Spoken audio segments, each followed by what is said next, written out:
കൊട്ടിയൂർ വൈശാഖ മഹോത്സവം പ്രകൃതിയും മനുഷ്യനും ഭൂതഗണങ്ങളും ദേവഗണങ്ങളും ഒന്നിച്ച യാഗോത്സവം. കാനന നടുവിലെ ക്ഷേത്രമില്ലാ ക്ഷേത്രത്തിലെ 28 നാൾ നീണ്ട വൈശാഖ മഹോത്സവത്തിന് തൃക്കലശാട്ടോടെ പരിസമാപ്തിയായി. ഇടവത്തിലെ ചോതിനാളായ ജൂൺ 1 അക്കര മണിത്തറയിൽ തെളിയിച്ച ചോതിവിളക്ക് മിഥുനത്തിലെ ചിത്തിര നാളായ ബുധനാഴ്ച രാവിലെ അണഞ്ഞു. വീരഭദ്രസ്വാമിയുടെ ചൈതന്യം കുടികൊള്ളുന്ന മുതിരേരിവാൾ മടങ്ങി. ഭണ്ഡാരങ്ങളും ബലിബിംബങ്ങളും പരാശക്തിയുടെ വാളുകളും അടിയന്തരക്കാരും വാവലി കടന്നു. വികാര നിർഭരമായിരുന്നു ചടങ്ങുകൾ. ഈറനണിഞ്ഞ കണ്ണുകളോടെ ആയിരങ്ങളാണ് മുതിരേരിവാൾ തിരിച്ചെഴുന്നള്ളിക്കുന്നതിന് സാക്ഷിയായത്.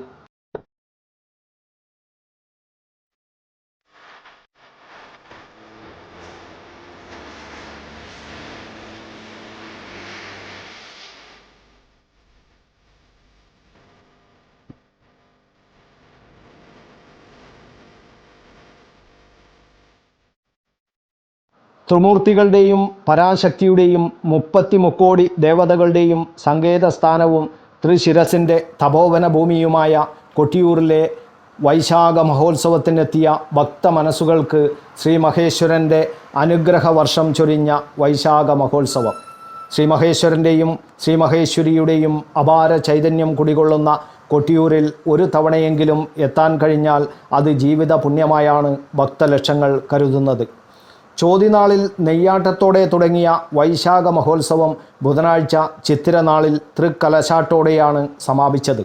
മകം നാൾ മുതൽ ഗൂഢപൂജകൾ നടന്നുവന്ന അക്കര സന്നിധാനത്ത് അത്തം നാളായ ചൊവ്വാഴ്ച ഉച്ചയോടെ പന്തീരടി പൂജയ്ക്കൊപ്പം പൊന്നിൻ ശീവേലി നടന്നു. ശീവേലിക്കിടെ വാളശന്മാർ വാളാട്ടം നടത്തി. തുടർന്ന് കുടിപതികളുടെ തേങ്ങയേറ് നടന്നു.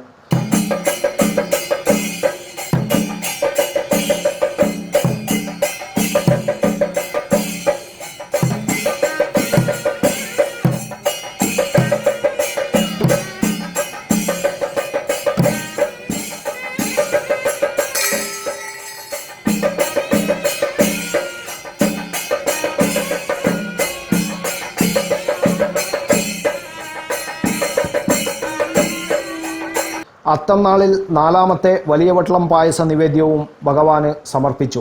വൈകുന്നേരം 1000 കുടം അഭിഷേകവും കൂത്ത് സമർപ്പണവും നടന്നു. കലശമണ്ഡപത്തിൽ തൃക്കലശാട്ടിൻ്റെ ഒരുക്കങ്ങളും അത്തം നാളിൽ തുടങ്ങിയിരുന്നു. കലശമണ്ഡപത്തിൽ പൂജിച്ചു വെച്ച കലശകുംഭങ്ങൾ ബുധനാഴ്ച രാവിലെ സ്വയംഭൂവിൽ അഭിഷേകം ചെയ്തു. വാകച്ചാർത്ത് നടത്തിയ ശേഷം ചോതിവിളക്ക് അണച്ചു. ചോതിവിളക്ക് അണയുന്നതിനു മുമ്പ് മച്ചൻ നമ്പൂതിരി മറ്റു വിളക്കുകളെല്ലാം ഇറക്കി വെച്ചു. പിന്നെ താൽക്കാലിക ശ്രീകോവിൽ തിരുവഞ്ചിറയിലേക്ക് പറിച്ചു മാറ്റുന്ന ചടങ്ങാണ്. നമ്പീശനും വാര്യരും ചേർന്ന് ശ്രീകോവിലിൻ്റെ തൂണുകൾ കടപുഴക്കിയെടുത്ത് തിരുവഞ്ചിറയിൽ പടിഞ്ഞാറ് ഭാഗത്തേക്ക് തള്ളിയിട്ടു. തുടർന്ന് മണിത്തറയും മുഖമണ്ഡപവും ശുദ്ധി വരുത്തി.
നമ്പീശനും വാര്യരും മുഖമണ്ഡപത്തിൽ നമസ്കരിച്ചു.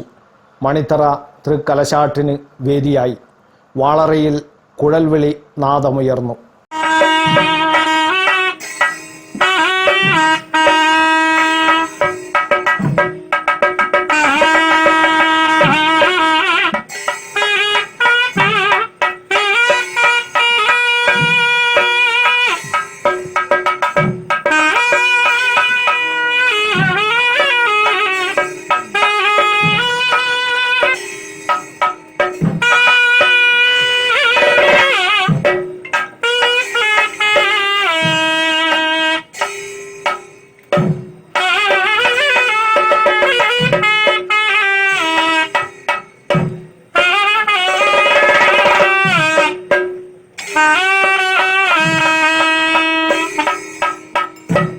കളഭകുംഭങ്ങൾ വാദ്യഘോഷങ്ങളോടെ മുഖമണ്ഡപത്തിലേക്ക് എഴുന്നള്ളിച്ചു. 2 കളഭകുംഭങ്ങളിൽ ഒന്ന് പാലക്കുന്നം നമ്പൂതിരിയും രണ്ടാമത്തേത് പടിഞ്ഞേറ്റ നമ്പൂതിരിയുമാണ് എഴുന്നള്ളിച്ചു കൊണ്ടുവന്നത്. കളഭകുംഭം എഴുന്നള്ളത്തിന് സമുദായിയും ഊരാളന്മാരും സ്ഥാനികരും അകമ്പടി സേവിച്ചു.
ഒന്നാമത്തെ കളഭകുംഭം നന്ദ്യാർവള്ളിയുടെ നേതൃത്വത്തിലും രണ്ടാമത്തേത് കോഴിക്കോട്ടിരിയുടെ നേതൃത്വത്തിലും ശ്രീ മഹേശ്വരൻ്റെ സ്വയംഭൂവിൽ ആടി.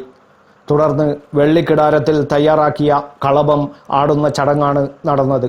പടിഞ്ഞേറ്റ നമ്പൂതിരിയാണ് കളഭാഭിഷേകത്തിന് കാർമ്മികത്വം വഹിച്ചത്.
തുടർന്ന് പൂവറയിൽ നിന്ന് പൂവൻ സ്ഥാനികൻ ഓലക്കുടയിൽ തുളസിക്കതിർ എഴുന്നള്ളിച്ചു കൊണ്ടുവന്നു.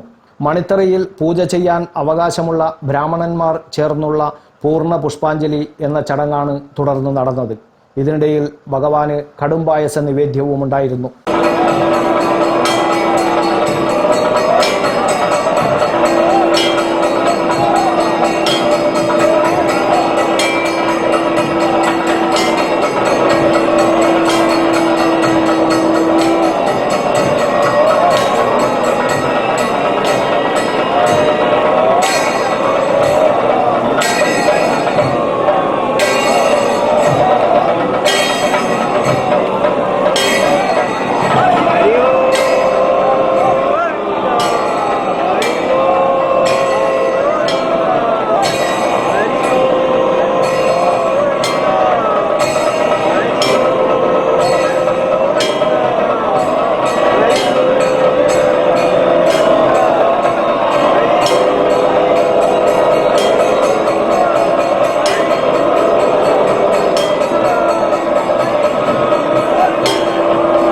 സ്വയംഭൂവിൽ ആടിയ കളഭം അടിയന്തരക്കാർക്കും ഊരാളന്മാർക്കും അവകാശികൾക്കും ഭക്തജനങ്ങൾക്കും പ്രസാദമായി വിതരണം ചെയ്തു.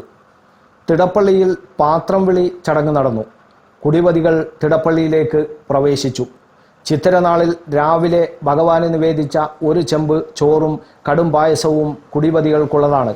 തിടപ്പള്ളിയിലെത്തിയ കുടിവതികൾ ഉപ്പും മുളകും കൂട്ടി ഈ ചോറും പായസവും കഴിക്കുന്നതിനെയാണ് തണ്ടിന്മേൽ ഊണ് എന്ന് പറയുന്നത്.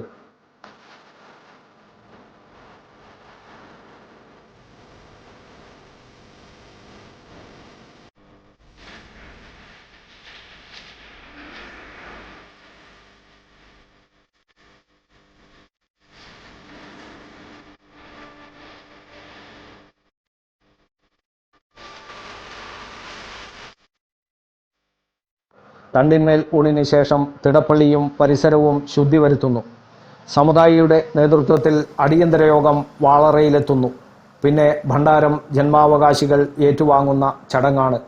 കണക്കപ്പിള്ള എടുത്തു നൽകുന്ന സ്വർണ്ണ കുംഭങ്ങളും വെള്ളിക്കുടങ്ങളും ഭണ്ണാരച്ചെപ്പും വെള്ളിക്കിടാരവും വെള്ളിവിളക്കുകളും ജന്മാവകാശികൾ കൂത്തമ്പലത്തിലെത്തിക്കുന്നു.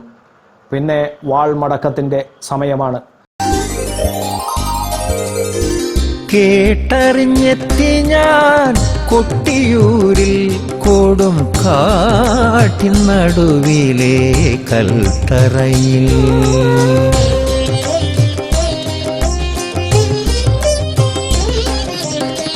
കേട്ടറിഞ്ഞെത്തി ഞാൻ കൊട്ടിയൂരിൽ കൊടും കാട്ടിൻ നടുവിലെ കൽത്തറയിൽ. ശ്രീകോവിലില്ലാതെ സോപാനമില്ലാതെ ശ്രീ ചൊരിയുന്നൊരാശില കണ്ടു നിന്നു. ശ്രീ ചൊരിയുന്നൊരാശില കണ്ടു നിന്നു. കേട്ടറിഞ്ഞെത്തി ഞാൻ കൊട്ടിയൂരിൽ കൊടും കാടിൻ നടുവിലെ കൽത്തറയിൽ.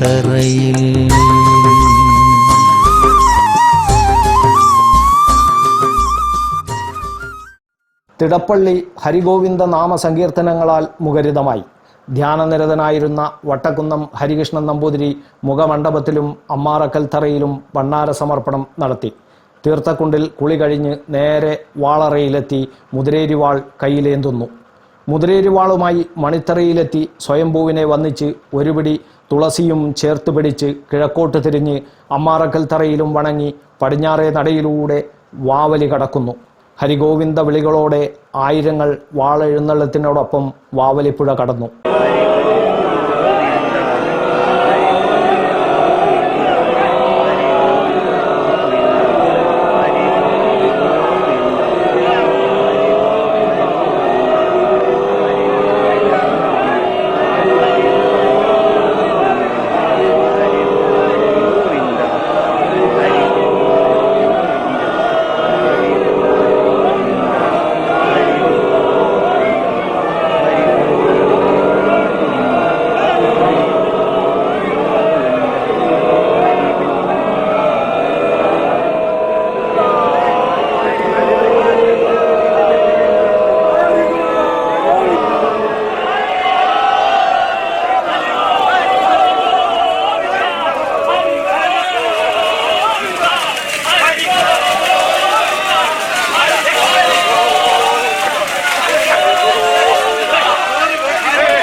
വാൾമടക്കത്തിന് ശേഷം തൃച്ചന്ദനപ്പൊടി അഭിഷേകവും യാത്രാബലിയും നടന്നു.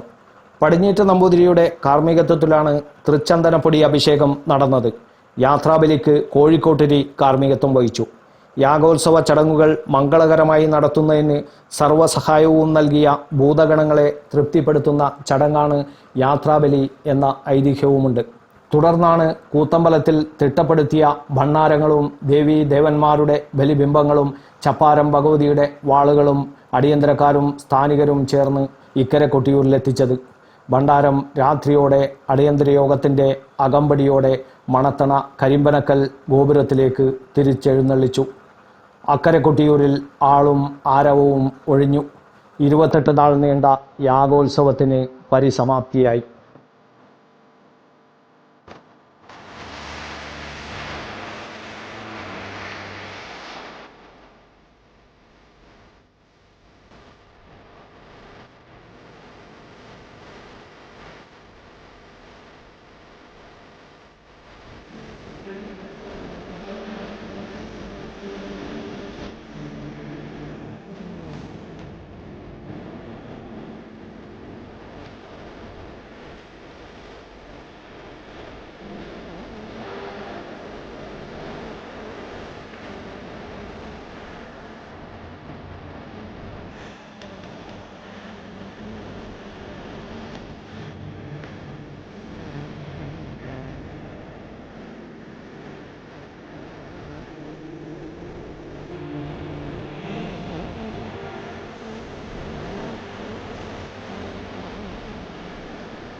പ്രീജിത്ത് പാലങ്ങാടിനോടൊപ്പം Sivadasan Karippal, Kannur media.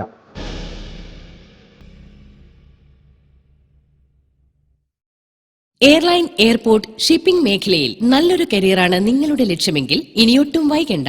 എഡ്യൂമോൾഡ് college of aviation and management studies നിരവധി അവസരങ്ങളുമായി ഇത് നിങ്ങൾക്കൊപ്പം. എയർലൈൻ, എയർപോർട്ട് മേഖലയിൽ ഏറ്റവും കൂടുതൽ പ്ലേസ്മെന്റ് നൽകിക്കൊടുത്ത കണ്ണൂരിലെ ഏക സ്ഥാപനമായ എഡ്യൂമോൾഡ് ഇപ്പോൾ 5ാം വർഷത്തിലേക്ക്. BBA aviation, BBA shipping and logistics, diploma aviation എന്നീ കോഴ്സുകൾ തിരഞ്ഞെടുക്കുന്ന വിദ്യാർത്ഥികൾക്ക് എഡ്യൂമോൾഡ് കോളേജിന്റെ പ്ലേസ്മെന്റ് സെല്ലിൽ സൗജന്യമായി രജിസ്റ്റർ ചെയ്യാവുന്നതാണ്. കൂടാതെ 2 വർഷത്തെ കേന്ദ്ര ഗവൺമെന്റ് അംഗീകാരമുള്ള മെഡിക്കൽ ലബോറട്ടറി ടെക്നീഷ്യൻ കോഴ്സുകൾ അത്യാധുനിക ലബോറട്ടറി സംവിധാനത്തോടുകൂടിയും നൽകി വരുന്നു. Edumold college of aviation and management studies, Kannur. Contact 790-250-5345 and 7025-519152.